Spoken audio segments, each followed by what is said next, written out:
आप सभी का हमारे इस YouTube चैनल पर स्वागत है। फ्रेंड्स, आज के हम इस वीडियो में विलोपन विधि से समीकरण को हल करना सीखेंगे और वो भी बहुत ही आसान से आसान तरीके से। फ्रेंड्स, अगर आप हमारे चैनल पे पहली बार आए हैं तो चैनल को ज़रूर सब्सक्राइब कर लेना। अगर वीडियो पसंद आता है तो वीडियो को ज़रूर लाइक कर देना। देखिए फ्रेंड, यहाँ पर आपको प्रश्न में ऐसे समीकरण दिया जाएगा, ठीक है। तो यहाँ पर आप क्या करेंगे, समीकरण 1 का नाम और समीकरण आप 2 का नाम दे देंगे, ठीक है। अब इतना करने के बाद देखिए अब आपको क्या करना, देखिए जो हमारा विलोपन विधि कहता है, चाहे आप x वाले टर्म को चाहे y वाले जो हमारा टर्म है आपको क्या कर देना, विलुप्त कर देना। विलुप्त मतलब क्या करना, गायब कर देना। जैसे अगर आप x वाले टर्म को विलुप्त कर रहे हैं तो आप x वाले टर्म को ही विलुप्त करेंगे। अगर y वाले टर्म को विलुप्त कर रहे हैं तो आप y वाले टर्म को ही विलुप्त करेंगे। बस आपको ध्यान रखना कि साथ में नहीं करना, ठीक है। अब इतना करने के बाद देखिए आपको ध्यान रखना, जैसे यहाँ पर हमारा 2x है ना, तो ऊपर 2x। जैसे अगर आप x वाले टर्म को गायब कर रहे हैं मतलब विलुप्त कर रहे हैं तो यहाँ पर जैसे 2x है तो यहाँ पर भी 2x होना चाहिए, ठीक है। अगर मान लीजिए अगर आप 2x को विलुप्त कर रहे हैं तो हमें y से मतलब नहीं है, ठीक है। अगर आप जैसे 3y को विलुप्त करना चाहते हैं तो यहाँ पर भी 3y होना चाहिए, ठीक है। तो बस आपको इतना ध्यान रखना है, अगर हम x वाले टर्म को विलुप्त करें तो हमारा x वाला टर्म बराबर होना चाहिए। जैसे यहाँ पर हमारा 2x है तो यहाँ पर 2x होना चाहिए। अगर हम y वाले टर्म को गायब करने विलुप्त करने तो यहाँ पर हमारा बराबर होना चाहिए, ठीक है। अब यहाँ पर देखिए हम ना ही x वाले टर्म को विलुप्त कर सकते हैं और ना ही हम y वाले टर्म को विलुप्त कर सकते हैं। ऐसा क्यों?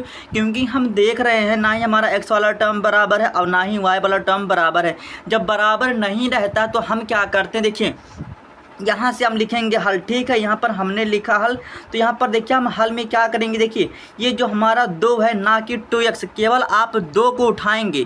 देखिए आप 2 को उठाएंगे और ऊपर की सभी संख्या में गुना कर देंगे। देखिए फ्रेंड, अगर आप 2x को बराबर करना चाहते हैं तो आप 2 से गुना करेंगे, मतलब 2 से ऊपर की सभी संख्या में गुना करेंगे।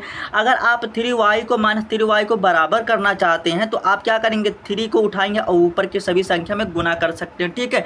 तो क्या करेंगे, हम x वाले टर्म को बराबर करें तो यहाँ पर हम क्या करेंगे, 2 को उठाएंगे और ऊपर की सभी संख्या में गुना कर देंगे, ठीक है। तो यहाँ पर देखिए जब हम 2 से x में गुना करेंगे तो ये क्या मुझे प्राप्त हो जाएगा, 2x हो जाएगा। अब बीच में फिर प्लस हो तो यहाँ पर हम क्या करेंगे, प्लस लिख देंगे। इतना करने के बाद देखिए जब हम 2 से y में गुना करेंगे तो ये हमें क्या हो जाएगा, 2y हो जाएगा और ये बराबर क्या हो जाएगा, 2 से जब हम 5 में गुना करेंगे तो ये हमें क्या हो गया, 10 प्राप्त हो गया। उसके बाद क्या करेंगे, ये हम 3 समीकरण का नाम बना देते हैं, तीसरा समीकरण बना देते हैं। इतना करने के बाद अब देखिए आपको क्या करना है, जैसे यहाँ पर हमारा x के गुणांक में 1 है बट 1 लिखा नहीं जाता, ठीक है। तो यहाँ से आप क्या करेंगे, 1 को उठाएंगे, ना कि 1x, केवल 1 को उठाएंगे और नीचे की सभी संख्या में गुना कर देंगे, ठीक है। देखिए फ्रेंड, ये हमारा पहला स्टेप है, ठीक है। आप 1 को उठाएंगे और ऊपर की सभी संख्या में गुना कर देंगे। हम जानते हैं अगर 1 से हम किसी संख्या में गुना करते हैं तो हमें यही संख्या प्राप्त हो जाएंगे, ठीक है।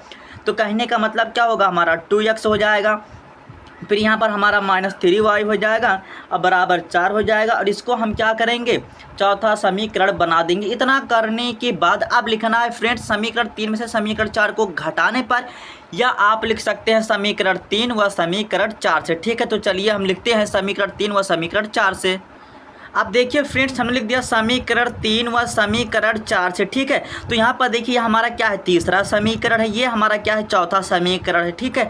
अब हमें क्या करना है, घटाना, ठीक है। तो यहाँ पर हम ऐसे एक लाइन खींचेंगे, ठीक है, मतलब यहाँ पर हम बनाएंगे ऐसे, ठीक है, और यहाँ पर लिखेंगे हम घटाने पर, ठीक है। ऐसा क्यों घटाने पर, यहाँ पर हमने घटाने पर ऐसा इसलिए लिखा, तभी तो हमारा साइन बदलेगा, तभी तो हम 2x को काट पाएंगे, ठीक है। तो यहाँ पर देखिए ये हमारा प्लस है तो यहाँ पर माइनस हो जाएगा, ठीक है। और यहाँ पर माइनस तो यहाँ पर क्या हो जाएगा, प्लस हो जाएगा, और यहाँ पर क्या हो जाएगा, माइनस हो जाएगा। इतना करने के बाद देखिए हमारा प्लस माइनस क्या हो जाएगा, कैंसिल हो जाएगा। देखिए फ्रेंड्स, घटाने के बाद जो हम साइन लगाते हैं उसकी वैल्यू रह जाती है, ठीक है। तो यहाँ पर देखिए हम जोड़ देंगे 3 तो क्या हो जाएगा, हमारा 5y हो जाएगा। तो यहाँ पर हम देखिए 5y ऐसे कर सकेंगे, ठीक है। ठीक है। अब यहाँ पर देखिए हम 4 में से जब 10 को घटाएंगे तो क्या होगा, हमें 6 प्राप्त हो जाएगा। अगर हम यहाँ से लिखिए 5y बराबर 6, ठीक है। अब यहाँ पर ये गुना कर रहा है, इधर आएगा भाग करेगा, ठीक है। तो y बराबर आपको ऐसे 6 लिखना और ये बट्टी में हमारा क्या हो जाएगा 5। तो यहाँ पर आप ऐसे कर सकते हैं, मतलब y का जो हमने मान निकाल लिया 6/5 निकाल लिया, ठीक है। अब इतना करने के बाद देखिए बहुत से बच्चे यहाँ तक तो कर लेते हैं, उसके बाद वो कन्फ्यूजन में पड़ जाते हैं कि जो y का मान है ना, हम समीकरण 3 में रखें कि समीकरण 4 में रखें। देखिए आपको y का मान ना ही समीकरण 3 में ना ही समीकरण 4 में रखना। देखिए y का मान, देखिए फ्रेंड आपका ये जो कॉन्सेप्ट है आप हर प्रश्न में लगा सकते हैं, ठीक है। विलोपन विधि का अगर प्रश्न रहेगा तो आप उसे ऐसे ही हल करेंगे और आपका आंसर गलत कभी नहीं होगा, ठीक है। तो आप लिखेंगे y का मान देखिए समीकरण 1 या समीकरण 2 में रखने पर, लेकिन यहाँ से आपको सोचना है कि y का मान हम किसी में रखें। देखिए अगर आप समीकरण 1 में रखते हैं तो आपका आंसर बहुत ही जल्द आ जाएगा, ठीक है। तो यहाँ से हम लिखेंगे y का मान समीकरण 1 में मान रखने पर, ठीक है। तो चलिए लिखते हैं।